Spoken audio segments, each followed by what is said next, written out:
태국에서 끔찍한 상황이 일어나고 있습니다. 태국 노동자들은 과거로 돌아가야 된다는 이야기를 하고 있고, 태국이 중국의 손 안에서 놀아나고 있다고 주장합니다. 이러한 상황에 태국의 경제력은 더욱더 밑바닥을 기어가고, 태국은 작은 중국이라는 이야기를 하고 있는데요. 도대체 태국에서는 무슨 일이 있었던 걸까요?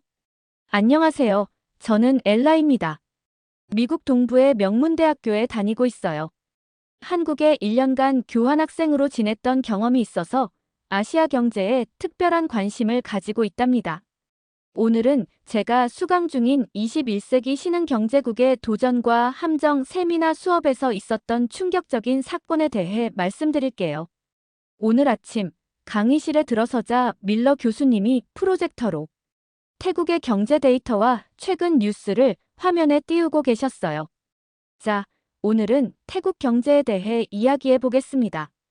교수님이 말씀하셨어요. 태국이 2024년 들어 한국과의 협력을 점점 줄이고 중국과 가까워지면서 어떤 변화가 일어났을까요? 교수님이 저를 지목하셨어요. 한국은 전기차, 전자제품, 관광 등 여러 산업에서 태국의 중요한 파트너였어요.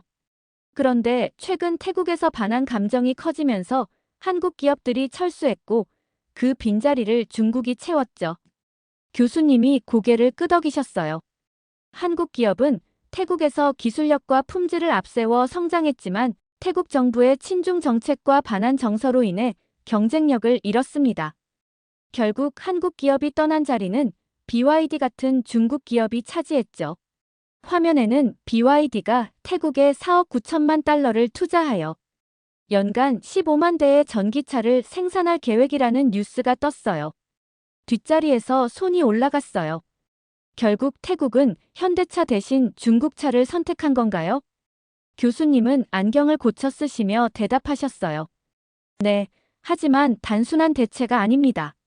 현대차가 제공하던 기술 이전, 고품질 차량, 애프터 서비스 시스템 등이 사라지고 중국차 중심의 시장이 형성되면서 부작용도 나타나고 있어요. 저는 다시 손을 들었습니다. 교수님, 그렇다면 태국 소비자들은 이런 변화를 어떻게 받아들이고 있나요? 저렴한 가격이 매력적이겠지만 장기적으로는 서비스 품질 저하가 문제가 될 수 있을 것 같은데요. 교수님이 미소를 지으셨어요. 실제로 초기에는 가격 매력에 많은 소비자들이 중국 차를 선택했지만 최근에는 AS 문제, 부품 공급 지연, 배터리 수명 문제 등으로 불만이 늘어나고 있어요. 하지만 이미 시장 구조가 변해버린 상황이라 소비자들의 선택지가 줄어들었죠. 옆자리의 소피아가 작은 목소리로 물었어요. 그럼 한국 기업들은 왜 태국 시장에서 완전히 철수한 거야? 가격 경쟁을 하면 안 됐을까? 저는 조용히 대답했습니다. 단순히 가격 문제만은 아니었어. 태국 정부의 정책적 지원이 중국 쪽으로 기울었고 태국 내 반한 감정으로 인해 소비자들의 인식도 바뀌었거든. 복합적인 요인이 작용한 거지. 교수님이 우리의 작은 대화를 듣고 거들어 주셨어요. 엘라의 말이 맞습니다. 이는 단순한 기업 간 경쟁이 아니라 국가 간 경제 정책과 외교 관계가 복잡하게 얽힌 사례죠. 자, 이제 중국 전기차 기업들의 태국 진출 전략을 살펴보겠습니다. 특히 BYD의 사례는 주목할 만합니다. 저는 펜을 들고 메모할 준비를 했어요. BYD는 뉴스에서 자주 보던 기업이었죠. 급속도로 성장하는 중국 전기차 기업으로 유럽과 아시아 시장에 공격적으로 진출하고 있었어요. 교수님은 레이저 포인터로 화면을 가리키며 설명을 이어갔습니다. BYD는 태국 정부의 전기차 산업 지원을 적극 활용하며 공격적인 가격 할인 정책을 펼치고 있습니다. 현재 태국에서 전기차 판매량 1위를 기록하고 있죠. 화면에는 BYD의 태국 판매량 그래프가 나타났어요. 작년 대비 300% 성장했다는 수치가 눈에 띄었죠. 저는 이 숫자를 메모하면서 궁금증이 생겼어요. 어떻게 이렇게 빠르게 시장을 장악할 수 있었을까? 마침 제 생각과 비슷한 질문이 나왔어요. 강의실 뒤쪽에서 아시아계 학생인 리나가 손을 들었습니다. 하지만 가격이 싸다고 해서 품질이 좋다고 할 수는 없잖아요. 리나의 질문에 몇몇 학생들이 고개를 끄덕였어요. 맞습니다. BYD를 비롯한 중국 전기차의 가장 큰 특징은 초기 가격 경쟁력이지만 장기적으로는 내구성 문제와 낮은 애프터 서비스로 인해 소비자 불만이 높아질 가능성이 있습니다. 저는 궁금한 점이 있어서 손을 들었어요. 교수님, BYD가 태국에 투자하는 4억 9천만 달러는 어떤 방식으로 사용되나요? 단순히 조립 공장인지 아니면 R&D 센터도 함께 설립하는 건가요? BYD의 태국 투자는 주로 생산 라인 구축에 집중되어 있습니다. R&D는 여전히 중국 본토에서 이루어지고 태국에는 완성차 조립과 배터리 팩 생산 시설이 주를 이룹니다. 이는 태국의 기술 이전보다는 일자리 창출과 생산 기지로서의 역할을 부여하는 전략이죠. 제 옆자리에 앉은 제이슨이 작게 말했어요. 그럼 결국 태국은 중국의 값싼 공장이 되는 거네. 저는 고개를 끄덕였어요. 한국 기업들이 있을 때는 기술 이전과 현지 엔지니어 교육에도 투자했다고 들었는데 중국은 그런 부분이 약한 것 같아. 교수님이 다시 강의를 이어갔습니다. BYD의 태국 진출은 단순한 기업 확장 전략이 아닙니다. 중국 정부의 1대1로 정책과 맞물려 있는 국가적 프로젝트의 성격을 띠고 있어요. 중국은 동남아시아 시장을 전기차 수출의 중요한 거점으로 삼고 있습니다. 화면이 바뀌며 지도가 나타났어요. 중국에서 시작해 태국, 말레이시아, 인도네시아로 이어지는 빨간색 화살표가 그려져 있었죠.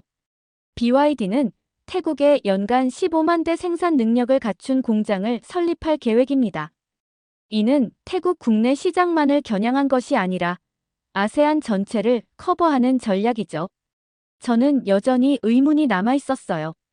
그렇다면 태국 소비자들은 왜 품질 문제에도 불구하고 중국 차를 선택하는 걸까요? 교수님은 생각에 잠긴 듯 잠시 멈췄다가 대답하셨어요. 가격이 가장 큰 요인이지만 그것만은 아닙니다. BYD를 비롯한 중국 기업들은 디지털 기능과 스마트 인터페이스에 많은 투자를 하고 있어요. 젊은 소비자들에게 어필하는 요소죠. 게다가 태국 정부의 전기차 보조금 정책이 중국차에 유리하게 설계되어 있다는 점도 중요한 요인입니다. 다른 학생이 질문했어요. 그럼 한국 기업들은 다시 태국 시장에 돌아올 가능성이 있나요? 교수님은 고개를 천천히 흔드셨어요. 현재로서는 쉽지 않아 보입니다. 이미 중국 기업들이 시장을 장악했고 태국 정부의 정책 방향도 바뀌지 않는 한 재진입 장벽이 매우 높은 상황입니다. 교수님의 말씀이 끝나자 강의실에는 잠시 정적이 흘렀어요. 저는 태국의 상황에 대해 한국에서 들었던 추가 정보가 생각나서 조심스럽게 손을 들었습니다. 교수님, 제가 한국에 교환학생으로 있을 때 들은 이야기가 있는데요. 태국이 이렇게 갑작스럽게 경제 정책을 바꾸고 중국과 더 가까워진 배경에는 패통탄 친나와 총리의 개인적인 이해관계가 있다는 분석이 있더라고요. 실제로 태국 내에서도 이런 의견이 지배적이라고 들었는데 이 부분에 대해 어떻게 생각하시나요? 교수님은 표정이 약간 긴장된 듯 했지만 전문가다운 침착함을 유지하셨어요. 경제 정책 변화의 배후에는 항상 정치적 요인이 있기 마련이죠. 패통탄 친나와 총리는 취임 이후 중국과의 관계 강화를 최우선 과제로 삼았고 이 과정에서 그의 가족 기업들이 중국과 여러 계약을 체결했다는 보도가 있었습니다. 제이슨이 궁금증을 참지 못하고 물었어요. 그게 정확히 어떤 거래였나요? 교수님은 잠시 생각하시더니 조심스럽게 대답하셨어요. 학술적인 관점에서 살펴보자면 친나와 가문의 기업들은 중국, 국영기업과 여러 인프라 프로젝트 계약을 맺었습니다. 특히 방콕 외곽 고속도로, 건설과 남부철도 프로젝트에서요. 이런 계약들이 투명한 입찰 과정 없이 진행되었다는 비판이 있었죠. 저는 노트북에 빠르게 메모를 하면서도 내심 놀랐어요. 한국에서 들었던 이야기가 실제로 사실이었던 거죠. 리나가 다시 손을 들었어요. 그럼 태국 국민들은 이런 상황을 어떻게 받아들이고 있나요? 정부 정책에 반대하는 움직임은 없나요? 교수님이 깊은 한숨을 내쉬셨어요. 복잡한 질문입니다. 태국은 정치적으로 매우 분열된 국가입니다. 도시 중산층과 젊은 세대는 이런 정책에 비판적인 반면 친나와 총리의 지지 기반인 농촌 지역에서는 중국과의 협력이 가져올 경제적 혜택에 기대를 걸고 있어요. 하지만 최근엔 방콕에서 몇 차례 대규모 시위가 있었고 한국 기업 철수로 인한 일자리 감소가 주요 이슈 중 하나였습니다. 소피아가 갑자기 궁금한 듯 질문했어요. 그런데 왜 하필 한국 기업들이 표적이 됐을까요? 일본이나 유럽 기업들도 태국에 많이 있잖아요. 한국 기업들이 태국에서 높은 시장 점유율을 가지고 있었고, 특히 모바일, 가전제품, 자동차 시장에서 중국 기업들과 직접적인 경쟁 관계에 있었거든요. 중국이 이 시장들을 타깃으로 삼았을 가능성이 높아요. 또한 외교적 측면에서 봤을 때 한국은 미국과 가까운 동맹국이라는 점도 중요한 요소입니다. 중국은 동남아시아에서 미국의 영향력을 줄이기 위해 노력하고 있고 미국의 동맹국인 한국 기업을 밀어내는 것이 그 전략의 일환으로 볼 수 있죠. 교수님이 화면을 다음 슬라이드로 넘기셨어요. 한국 자동차와 중국 자동차의 품질 비교 차트가 나타났습니다. 강의실 앞쪽에서 알렉스가 손을 들었어요. 그럼 현대차와 같은 한국 기업이 있었다면 태국 소비자들이 더 나은 선택을 할 수 있었던 건가요? 교수님은 이 질문을 기다렸다는 듯이 프레젠테이션을 넘기셨고 화면에는 상세한 품질 비교 차트가 나타났어요. 좋은 질문입니다. 이 차트를 보면 두 국가 자동차의 차이점이 명확히 드러납니다. 차트에는 한국 자동차의 장점과 중국 자동차의 단점이 비교되어 있었어요. 교수님은 레이저 포인터로 차트를 가리키며 설명을 시작하셨습니다. 한국 자동차는 긴 배터리 수명과 높은 내구성이 특징입니다. 또한 철저한 안전 테스트와 글로벌 신뢰도가 높고 우수한 AS 시스템과 부품 조달이 용이하다는 장점이 있죠. 그 다음 교수님은 중국 자동차 부분을 가리키셨어요. 반면 중국 자동차는 배터리 내구성이 낮고 화재 위험이 높습니다.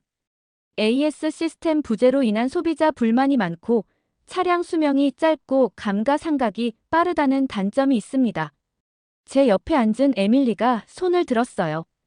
그럼 태국은 당장 싸게 중국 전기차를 사고 있지만 장기적으로 손해를 볼 수도 있다는 거네요. 교수님은 고개를 끄덕이셨어요. 정확합니다. 단기적으로는 가격이 매력적이지만 장기적으로는 차량 유지 비용과 신뢰성 문제로 소비자들이 어려움을 겪을 가능성이 큽니다. 교수님은 다음 슬라이드로 넘어가셨어요. 화면에는 중국 내 전기차 화재 사고 통계가 나타났습니다. 중국 차의 문제점에 대해 좀 더 구체적으로 살펴보겠습니다. 교수님은 심각한 표정으로 설명을 이어가셨어요. 가장 우려되는 부분은 안전성 문제입니다. 중국 내부 통계에 따르면 하루에 평균 8대씩 전기차에서 화재가 발생하고 있어요. 이는 서구나 한국 제조사의 전기차 화재 발생률보다 훨씬 높은 수치입니다. 저는 놀라서 고개를 들었어요. 하루에 8대라니 너무 많은 숫자였죠. 교수님은 계속 설명하셨어요. 이런 안전 문제로 인해 중국에서는 BYD는 빌드 유어 데드의 약자다. BYD를 타려면 목숨을 걸어야 한다. 생명보험 두둑히 들고 타야 하는 차라는 농담이 있을 정도죠. 특히 중국의 한 유명 자동차 평론가는 BYD 차량의 가격이 저렴한 이유는 소비자의 생명을 담보로 했기 때문이라는 다소 과격한 평가를 하기도 했습니다. 강의실이 갑자기 조용해졌어요. 학생들은 충격받은 듯한 표정으로 서로를 바라보았습니다. 소피아가 조용히 물었어요. 그런데 왜 태국 정부는 이런 문제점을 알면서도 중국 차를 적극적으로 들여오는 건가요? 교수님은 잠시 침묵하시더니 조심스럽게 대답하셨어요. 여러 요인이 있겠지만 앞서 언급된 정치적 이해관계가 큰 부분을 차지할 것입니다. 또한 중국은 태국에 엄청난 경제적 지원을 약속했고 이는 단기적으로 태국 경제에 도움이 될 수 있습니다. 저는 한국에서 보았던 자동차 공장이 생각나서 손을 들었어요. 교수님, 사실 중국 기업들이 태국에서 쓰는 생산 시스템에 대해 추가로 말씀드리고 싶은 게 있습니다.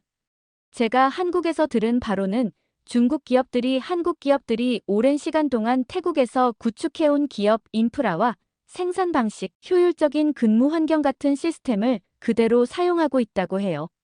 심지어 한국이 구축해놓은 시스템을 태국뿐만 아니라 다른 국가의 공장에서도 그대로 모방해서 사용하고 있다고 하던데요. 교수님은 눈썹을 치켜 올리셨어요. 매우 날카로운 관찰입니다, 엘라. 실제로 중국 기업들은 복제와 개선 전략으로 유명하죠. 한국 기업들이 태국에서 구축한 공급망과 생산 시스템을 그대로 가져가는 경우가 많습니다. 심지어 한국 기업에서 일하던 현지 관리자들을 영입해 그 노하우를 활용하기도 하고요. 제이슨이 의아한 표정으로 물었어요. 그게 가능한가요? 특허나 지적 재산권 같은 게 있지 않나요? 교수님이 설명해 주셨어요. 생산 시스템이나 근무 환경 같은 것들은 특허로 보호받기 어려운 부분입니다. 또한 중국 기업들은 유사하지만 다른 방식으로 변형해 법적 문제를 피해가는 전략을 자주 사용하죠. 저는 몇 개월 전 한국의 경제신문에서 읽었던 기사가 생각났어요. 실제로 중국 BYD가 사용하는 생산 라인 배치와 품질, 관리 시스템이 현대차의 것과 매우 유사하다는 기사를 본 적이 있어요. 이런 건 기술 탈취로 볼 수 있지 않을까요? 교수님은 고개를 천천히 끄덕이셨어요. 국제 경제에서 매우 민감한 주제죠. 법적으로는 탈취라고 단정하기 어려운 부분이 있습니다만 한국 기업들이 오랜 시간 투자해 구축한 시스템을 단기간에 가져가는 것은 분명 윤리적 문제가 있어요. 이런 현상은 태국뿐만 아니라 베트남, 인도네시아 등 다른 동남아 국가에서도 관찰되고 있습니다. 교수님은 화면을 다시 바꾸셨어요. 이번에는 한국 기업들이 태국에 구축해 놓은 인프라와 생산 시스템에 관한 사진들이 나타났습니다. 또 하나 주목할 점은 중국 기업들이 한국이 오랜 시간 동안 태국에서 구축해온 기업 인프라와 생산 방식, 효율적인 근무 환경 등을 그대로 활용하고 있다는 것입니다. 한국 기업들은 지난 20여 년간 태국에 선진화된 생산 시스템을 도입하고 현지 노동자들을 교육시키는 데 많은 투자를 했습니다. 교수님은 다음 사진을 가리키셨어요. 보시는 것처럼 중국 BYD의 태국 공장 레이아웃은 이전 현대차 공장과 놀라울 정도로 유사합니다. 심지어 품질 관리 시스템과 작업 프로세스까지 거의 동일하죠. 이는 단순한 우연이 아닙니다. 저는 호기심이 생겨서 조용히 질문했어요. 그럼 중국 기업들은 한국이 쌓아놓은 기반 위에서 시작한다는 이점이 있는 거네요? 교수님은 고개를 끄덕이셨어요. 정확합니다. 중국 기업들은 처음부터 시작하는 것이 아니라 이미 잘 구축된 시스템 위에 들어서는 것이죠. 교수님은 다시 원래의 품질 비교 차트로 돌아가셨어요. 결국 태국 소비자들이 직면한 문제는 이렇습니다. 싸고 외형적으로 매력적이지만 안전성과 내구성에 문제가 있는 중국차와 상대적으로 비싸지만 신뢰할 수 있는 한국차 사이의 선택이었죠. 하지만 이제 태국 정부의 정책 변화로 그 선택지가 사라졌습니다. 리나가 손을 들었어요. 그럼 결국 태국은 한국 기업들이 쌓아온 기술과 시스템의 혜택은 누리면서 정작 그 기업들은 내쫓는 결과가 된 건가요? 교수님은 깊은 한숨을 내쉬셨어요. 정확한 해석입니다. 이것이 바로 오늘 우리가 토론하는 신흥경제국의 함정의 한 사례라고 볼 수 있겠죠.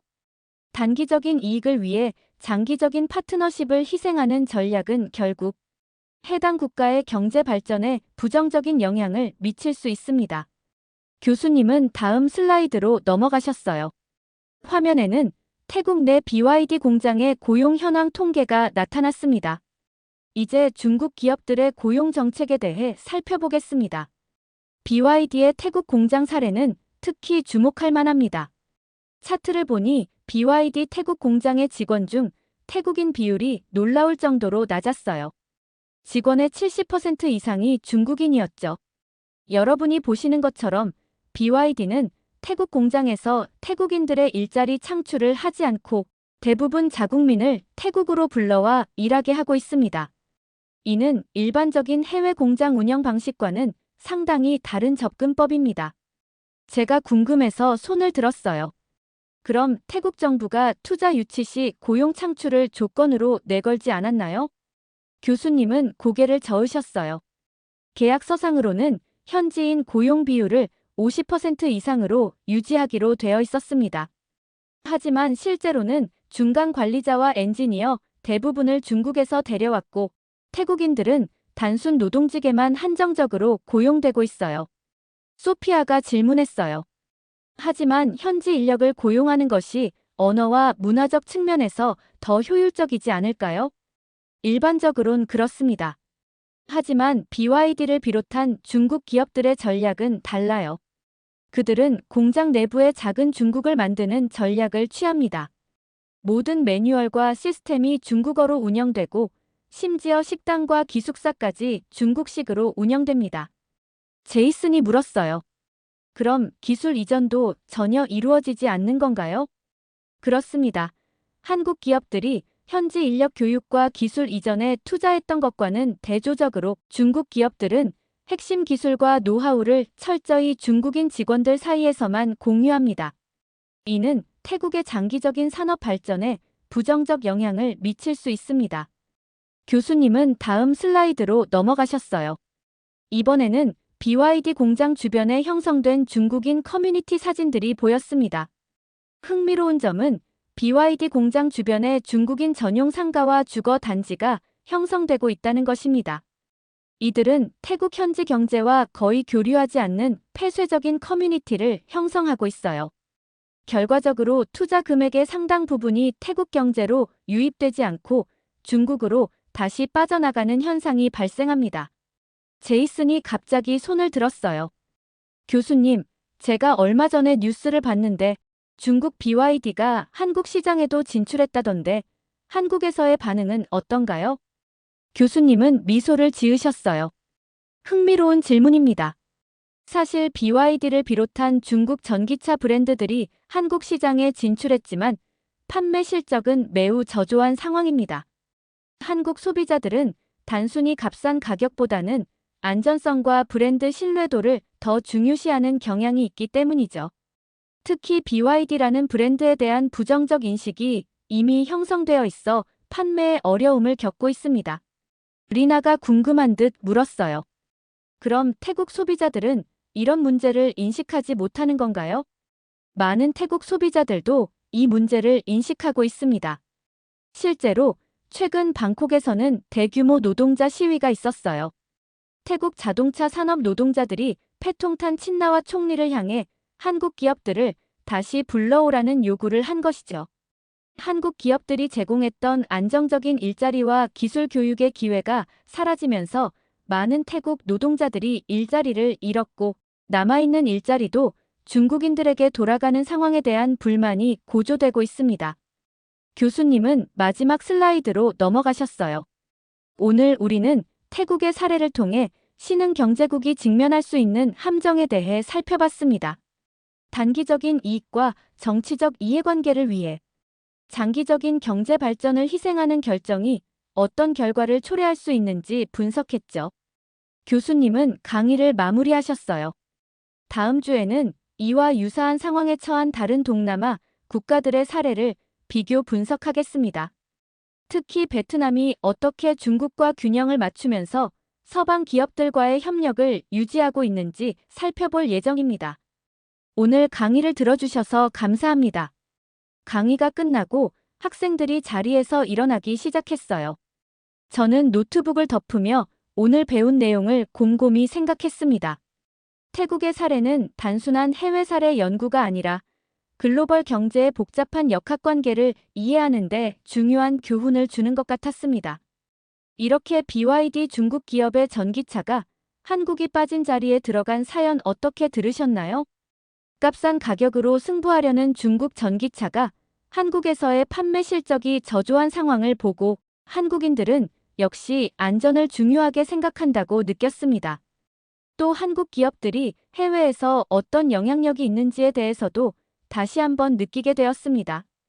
여러분들의 의견은 어떠신가요? 다양한 의견을 댓글을 통해 공유해주세요. 영상 시청 감사드리고 영상 재미있으셨다면 구독과 좋아요 부탁드립니다. 현재 태국에서는 중국 스마트폰을 사용하라는 정부의 권장 사항이 있습니다. 중국 스마트폰을 더 많이 팔기 위해 태국 정부도 각종 프로모션을 진행시키고 있는데요.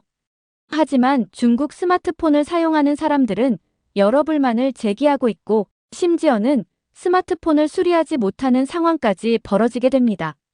이에 태국 국민들은 충격적인 모습들을 보여주는데요.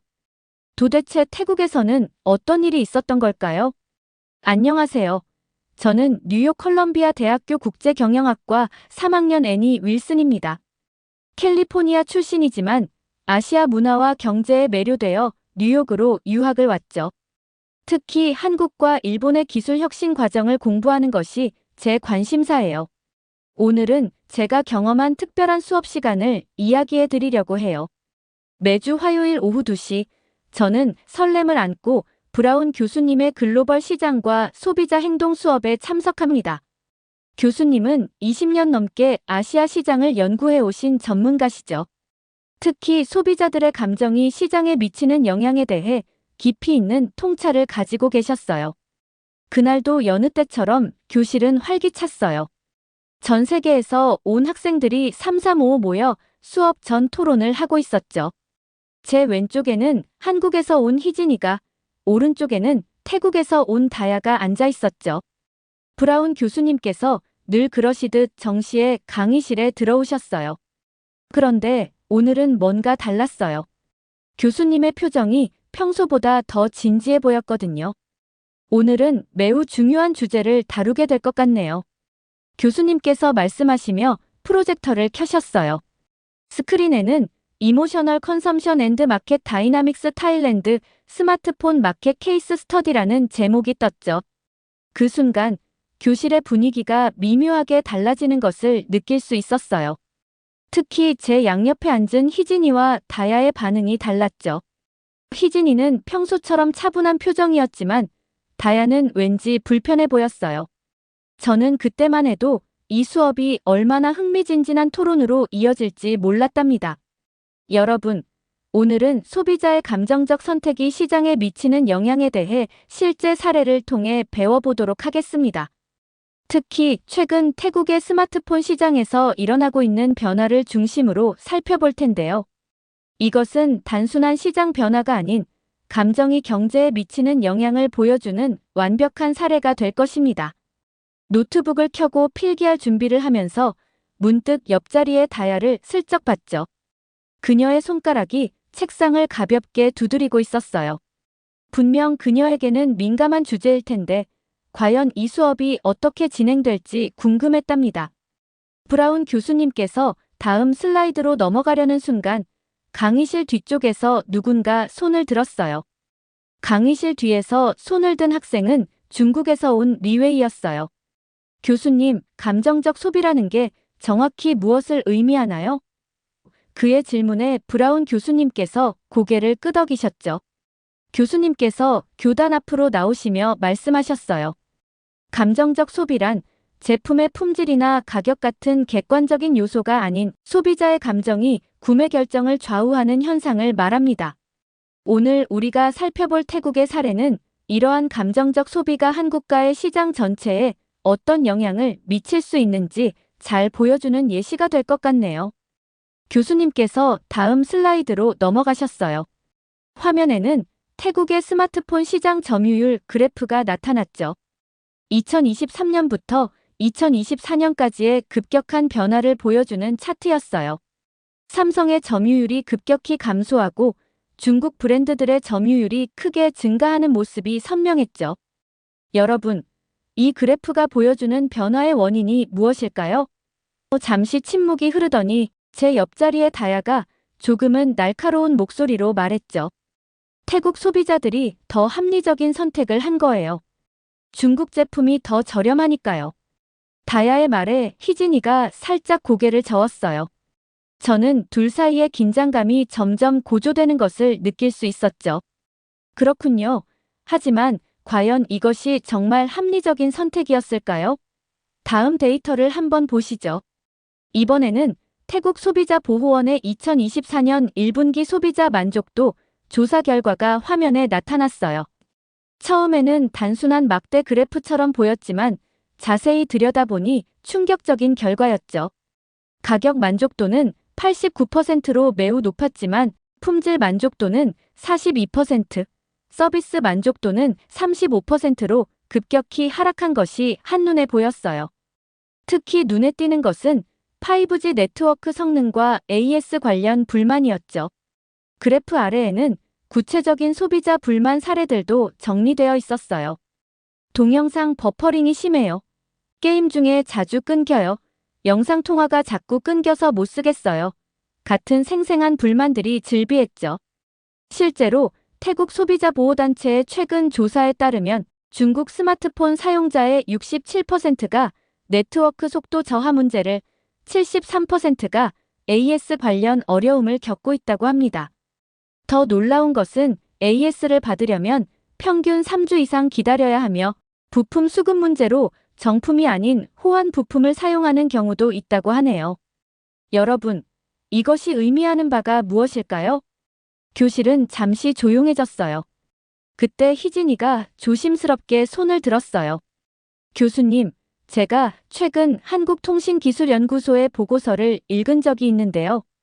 5G 네트워크는 단순히 통신사의 인프라 문제만이 아니라고 해요. 스마트폰 자체의 기술력이 매우 중요하다고 하더군요. 특히 안테나 설계와 신호 처리 기술이 핵심이라고 해요. 삼성전자의 경우 자체 개발한 5G 모뎀과 RF 시스템을 사용하는데 이게 안정적인 통신 품질을 보장하는 핵심 요소라고 합니다. 희진이의 설명이 이어지는 동안 다야는 불편한 듯 자리에서 계속 움직였어요. 그녀의 책상 위에는 중국산 스마트폰이 놓여 있었는데 마치 그 폰이 불편하다는 듯 자꾸 만지작거리고 있었죠. 다야가 다시 한번 손을 들었어요. 이번에는 얼굴이 조금 상기된 듯 했죠. 하지만 교수님, 소비자들의 선택을 단순히 감정적이라고 단정 짓는 건 너무 일방적인 것 아닌가요? 우리에겐 선택의 자유가 있잖아요. 교수님께서는 침착하게 대답하셨어요. 물론입니다. 선택의 자유는 매우 중요한 소비자의 권리죠. 하지만 우리가 오늘 배워야 할 것은 그 선택이 가져올 장기적인 결과를 예측하고 판단하는 능력입니다. 교수님께서 새로운 슬라이드를 보여주셨어요. 이번에는 미래 기술 발전 전망과 관련된 내용이었죠. AI 기술, 6G 통신, 폴더블 디스플레이 등 다양한 혁신 기술들이 나열되어 있었어요. 여러분, 스마트폰은 이제 단순한 통신기기가 아닙니다.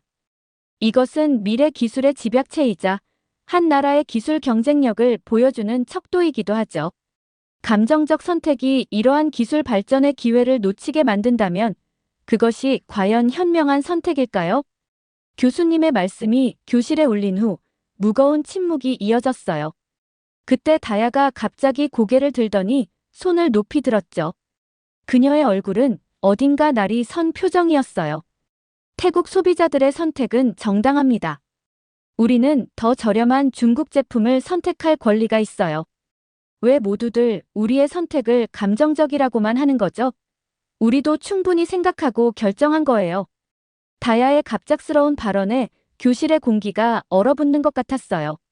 몇몇 학생들이 불편한 듯 자리에서 몸을 비틀었고 일부는 서로 눈빛을 교환하기도 했죠.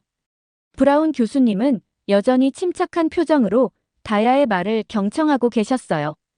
그때 희진이가 천천히 손을 들었어요. 다야의 말도 이해가 됩니다.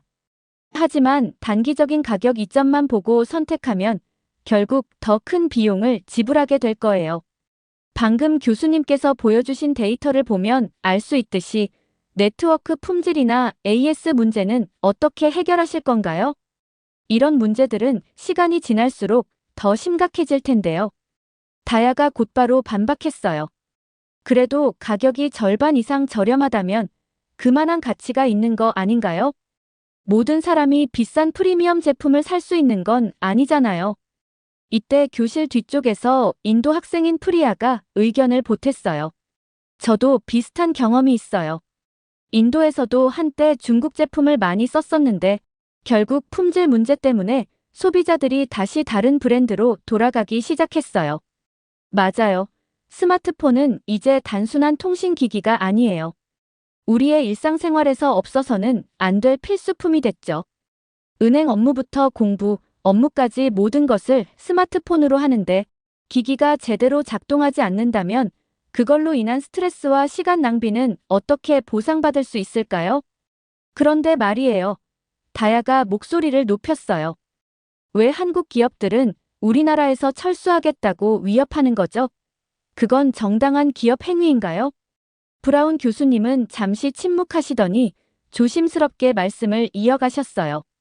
다야 양의 질문은 매우 중요한 포인트를 짚고 있습니다. 하지만 기업의 철수는 단순한 위협이 아닌 불가피한 선택이었다는 점을 알아야 할 것 같네요. 교수님께서 새로운 슬라이드를 보여주셨어요. 거기에는 최근 태국에서 발생한 여러 사건 사고의 통계가 있었죠. 실제로 태국 내 반한 감정이 고조되면서 한국 기업 직원들의 안전이 위협받는 심각한 상황이 발생했습니다. 한국인 직원들이 피해를 입는 사건이 늘어났고 일부 직원들은 출퇴근길에 위협을 받기도 했죠. 기업으로서는 직원들의 안전을 더 이상 보장할 수 없는 상황이 된 겁니다. 희진이가 조용히 덧붙였어요. 저도 태국 친구들에게 들었는데요. 태국 정부가 최근 중국과의 전략적 협력을 강화하면서 중국 스마트폰 업체들에게 다양한 혜택을 제공하고 있다고 해요. 세금 감면부터 시작해서 정부 주도의 대대적인 프로모션까지 말이죠. 프리아가 궁금하다는 듯이 물었어요. 그런데 그게 과연 소비자들에게 진정한 혜택일까요? 정부가 특정 국가의 제품을 과도하게 밀어주는 건 장기적으로 봤을 때 시장 균형을 해칠 수도 있지 않나요? 교수님께서 고개를 끄덕이셨어요. 좋은 지적입니다. 불매운동이 시민들의 자발적인 선택이 아닌 정부 주도의 정책으로 변질될 때 발생할 수 있는 부작용에 대해서도 한번 생각해 볼 필요가 있겠네요. 교수님께서 프로젝터를 다음 슬라이드로 넘기셨어요. 화면에는 총 소요 비용 토탈 코스트 오브 오너십 분석 자료가 나왔죠. 여러분, 이 차트를 보시죠. 2년간 스마트폰을 사용할 때 발생하는 총 비용을 분석한 자료입니다. 구매 가격은 확실히 차이가 나지만 AS 비용, 배터리 교체 비용, 성능 저하로 인한 업무 효율성 감소까지 계산하면 어떻게 될까요? 희진이가 차트를 자세히 살펴보더니 말했어요. 결국 2년 후에는 총 비용이 거의 비슷해지네요. 오히려 프리미엄 제품이 조금 더 경제적일 수도 있겠어요. 다야는 입술을 깨물며 데이터를 바라보고 있었어요. 그녀의 표정이 조금씩 변하는 것을 볼 수 있었죠. 그때 희진이가 조심스럽게 손을 들었어요. 최근 폴더블폰 시장의 예시를 한번 살펴보면 좋을 것 같아요. 희진이가 자신의 노트북을 열더니 준비해온 자료를 공유했어요. 제가 찾아본 자료에 따르면 삼성전자는 폴더블폰 제작을 위해 무려 7년간의 연구 개발 기간을 거쳤다고 해요. 특히 폴딩 디스플레이의 내구성 테스트만 20만 번 이상 진행했죠. 반면 중국 업체들은 이 기술을 모방하는 데 급급한 나머지 충분한 테스트 없이 제품을 출시했어요. 교수님께서 관심 있게 고개를 끄덕이셨어요. 구체적인 사례가 있나요? 네, 있습니다. 희진이가 자신의 태블릿을 꺼내더니 사진을 보여주었어요. 이건 태국의 한 소비자가 SNS에 올린 글인데요. 중국산 폴더블폰을 구매한 지 2달 만에 화면 주름이 심각하게 벌어지고 힌지 부분에서 소음이 발생하는 문제가 생겼대요. 더 큰 문제는 이걸 수리하려고 했더니 서비스 센터에서 부품이 없다고 해서 2달째 기다리고 있다는 거예요. 반면에 삼성 폴더블폰은 특수 개발된 울트라신 글래스를 사용해서 화면 주름이 거의 보이지 않고 힌지 설계도 플로팅 힌지 기술을 적용해 내구성이 매우 뛰어나죠. 실제로 20만 번의 폴딩 테스트를 통과했다고 해요. 다야가 불만스러운 표정으로 반박했어요. 그래서 가격이 2배나 비싼 거잖아요. 이때 교수님께서 새로운 슬라이드를 보여주셨어요. 재미있는 데이터가 하나 있네요.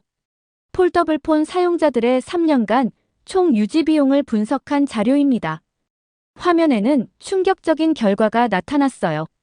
초기 구매 비용은 중국산이 훨씬 저렴했지만 잦은 수리 비용과 배터리 교체 비용, 그리고 2년 차에 발생하는 전면 교체 비용까지 합산하면 오히려 총 비용이 더 높아진다는 분석이었죠.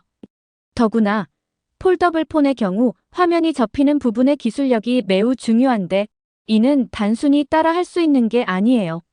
삼성전자는 수천 개의 폴더블 관련 특허를 보유하고 있고 독자적인 기술을 개발해왔어요. 반면 중국 업체들은 기존 기술을 모방하는 수준이죠. 게다가 AS 문제는 더 심각해요. 희진이가 태블릿으로 새로운 자료를 보여주었어요. 삼성전자는 전 세계의 공식 서비스 센터를 운영하고 있고 태국에만 해도 50개 이상의 센터가 있었죠. 평균 수리 기간도 3일 이내였어요. 하지만 지금 중국 업체들의 경우는 심각한 수준이에요. 희진이가 말하려는 찰나 교실 뒤쪽에서 한 학생이 손을 들었어요. 저희 사촌이 겪은 일을 말씀드려도 될까요?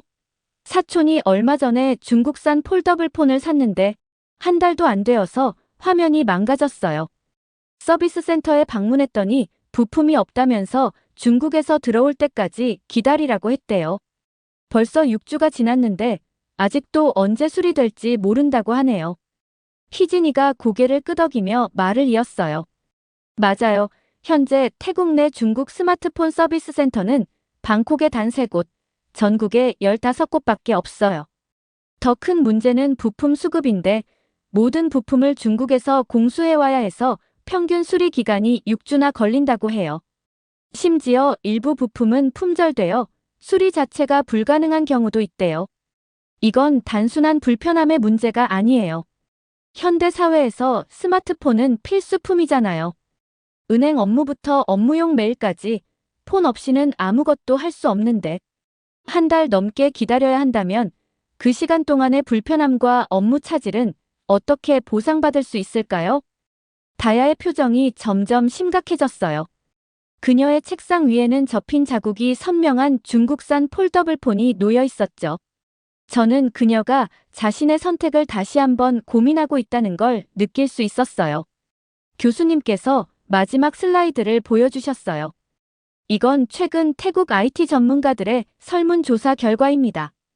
응답자의 82%가 현재 태국의 스마트폰 시장 변화가 장기적으로 국가 기술 경쟁력에 부정적 영향을 미칠 것이라고 답했네요.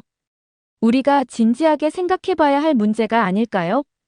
교실 안에 무거운 침묵이 흐르는 가운데 브라운 교수님께서 모두의 생각을 읽으신 듯 물으셨어요.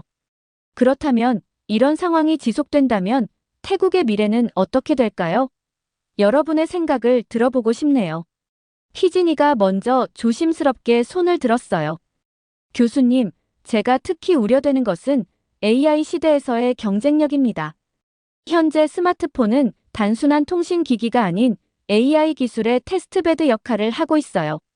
삼성전자의 경우 자체 AI 프로세서를 개발하고 이를 스마트폰에 탑재해 다양한 AI 기능을 선보이고 있죠. 저는 고개를 끄덕였어요. 지난 학기 글로벌 기술 혁신과 경쟁력 수업에서 배운 내용이 떠올랐거든요. 맞아요. 특히 기술 종속성 문제가 심각할 것 같아요. 제가 지난 학기에 배운 바로는 한 국가의 기술 발전은 마치 사다리를 오르는 것과 같다고 해요. 한 단계씩 차근차근 올라가야 하는데 중간 단계를 건너뛰면 나중에 더 큰 문제가 생길 수 있대요. 교수님께서 새로운 슬라이드를 보여주셨어요.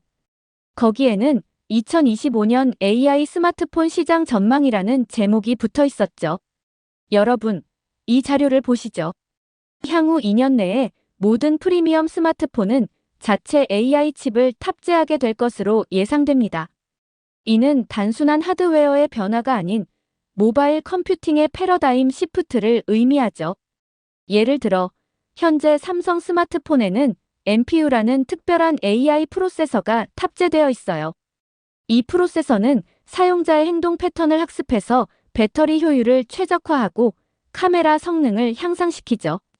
더 나아가 개인 맞춤형 AI 비서 기능도 제공해요. 이런 기술들은 수년간의 연구개발 결과물이에요.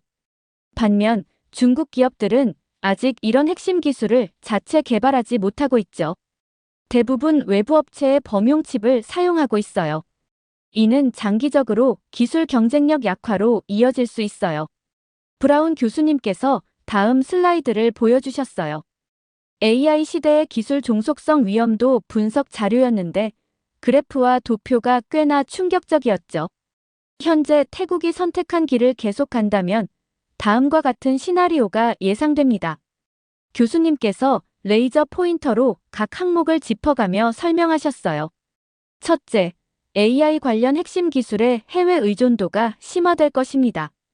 현재 중국 스마트폰 기업들은 AI 반도체를 자체 개발하지 못해 대부분 미국이나 다른 국가의 기술에 의존하고 있어요. 이는 마치 자동차는 팔지만 엔진은 만들 줄 모르는 것과 같죠. 2025년이 되면 모든 모바일 기기가 AI 기능을 필수로 탑재하게 될 텐데 이때 태국은 완전히 해외 기술에 종속될 수 있습니다.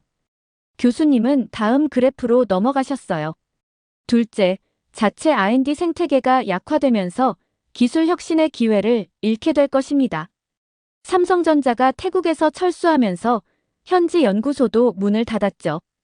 이곳에서 일하던 300명 이상의 태국 엔지니어들이 일자리를 잃었고 매년 40~50명의 태국 대학생들이 받던 인턴십 기회도 사라졌어요.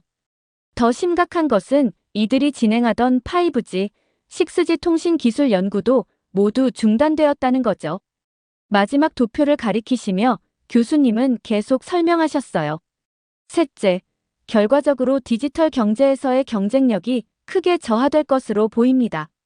예를 들어 메타버스나 확장현실 XR 기술이 보편화되는 2026년경에는 고성능 AI 프로세서가 필수가 될 텐데 이런 기술을 개발할 수 있는 기업이 태국에는 없어질 거예요. 결국 태국은 단순한 조립 공장이나 판매 시장으로 전락할 위험이 있습니다. 교수님께서 우려스러운 표정으로 덧붙이셨어요. 더구나 현재 전 세계 AI 특허의 85%가 한국, 미국, 일본, 유럽에 집중되어 있어요. 중국도 자체 기술 개발에 막대한 투자를 하고 있지만 아직 핵심 기술 격차를 따라잡지 못하고 있죠. 이런 상황에서 태국이 기술 협력의 기회를 스스로 차단한다면 그 격차는 더욱 벌어질 수밖에 없습니다. 교실 안에는 무거운 침묵이 흘렀어요. 특히 다야의 표정이 심각해 보였죠. 중요한 것은 지금 당장의 선택이 10년 후의 미래를 좌우한다는 점을 인식하는 거죠. 여러분이 앞으로 이끌어갈 미래를 위해 우리는 더 현명한 선택을 해야 할 것 같네요. 저는 노트북에 이 말을 꼼꼼히 받아 적었어요. 이것은 단순한 수업 내용이 아닌 우리 세대가 진지하게 고민해야 할 문제라는 생각이 들었거든요. 브라운 교수님께서 마지막 슬라이드를 내리시며 수업을 마무리하셨어요. 오늘 우리는 매우 중요한 주제에 대해 이야기를 나눴습니다. 때로는 불편한 진실이라 할지라도 이성적으로 바라보고 현명한 선택을 할 수 있어야 하죠. 다음 수업에서는 이와 관련된 다른 국가들의 사례를 살펴보도록 하겠습니다. 교실 안에는 묘한 긴장감이 감돌았어요. 다야는 고개를 푹 숙인 채 책상 위에 펜을 만지작거리고 있었죠. 그녀의 표정에서는 분노와 혼란, 그리고 어쩔 수 없는 현실에 대한 인정이 복잡하게 뒤섞여 있는 것 같았어요. 평소라면 수업이 끝나자마자 활발하게 의견을 나누던 그녀였지만 오늘은 그저 조용히 자리에 앉아 있었죠. 수업이 끝나고 학생들이 하나둘 강의실을 나서는 동안 저는 잠시 자리에 남아 오늘 수업을 되돌아보았어요. 때로는 우리가 옳다고 믿는 선택이 감정에 휘둘린 판단일 수 있다는 걸 배웠죠. 진정한 애국은 감정적인 선택이 아닌 나라의 미래를 위한 현명한 판단에서 시작된다는 것도요. 노트북을 닫으며 생각했어요. 기술의 발전은 멈추지 않는다. 그리고 그 흐름에서 뒤처지는 순간 우리는 미래를 잃게 되는 걸지도 모른다. 이날의 수업은 제게 깊은 인상을 남겼어요. 단순한 스마트폰 선택의 문제를 넘어 한 나라의 미래가 걸린 중요한 교훈을 배웠으니까요. 강의실을 나서면서 우리 모두가 조금 더 현명해졌기를 바랐답니다. 이렇게 한국의 스마트폰을 쓰지 않는 태국의 현재 상황을 나타내는 사연 어떻게 들으셨나요? 한국 스마트폰의 기술력과 품질이 우수하다는 점에서 뿌듯함을 느끼게 되었고, 중국 스마트폰은 아직 쓰면 안 되겠다는 생각을 하게 되었습니다. 여러분들의 의견은 어떠신가요? 다양한 의견을 댓글을 통해 공유해 주세요. 긴 영상 시청해 주셔서 감사드리고, 영상 재미있으셨다면 구독과 좋아요 부탁드립니다.